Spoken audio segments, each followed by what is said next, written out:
Okay, now what we want to do is change the game title within Xcode and also the version number there to match the one that we have in iTunes Connect. Okay, so if you go to iTunes Connect, you should see that our title is Monsteroid Brick, and this title is the one that we need within the game. If it does not match, then Apple may reject your game, and it did do it for me many times because the name was not the exact same name.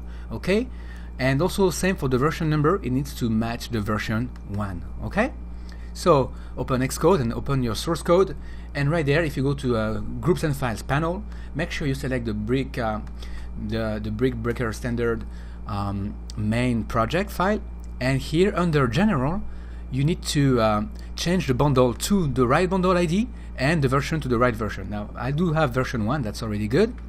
Now I'm going to change my bundle identifier to the one that I created in the developer.apple.com website. I do have it here. There it is. Okay, com.appfresh.brickmonster. Okay, and I'm just going to paste it right there. Alright, so now I have the updated one, and the rest of the information, there is not much you need to change. Everything just fine. Okay, everything is already done for you, but what you need to do is go to the info folder.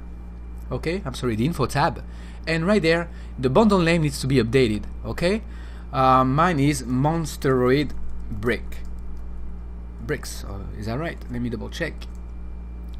Monsteroid Brick. Okay, that's the name of it. So gotta go back to Xcode. I'm gonna remove the S at the end. Okay, and I'm gonna change the bundle name and the bundle display name. Now the bundle display name doesn't have to be exactly identical, but close enough, because that's the one that's gonna show under the icon on the device. But I think that Monsteroid Brick is small enough, so I'm just gonna put the exact same name there. Okay, and those are the only settings you actually need to change. Okay, now verify that your bundle identifier is correct and that the rest is also correct. Now what you need to do is, of course, a product clean and a product run to make sure that these settings are taken into account. And those are the only settings you need to change for now. Now let's move to the next lecture.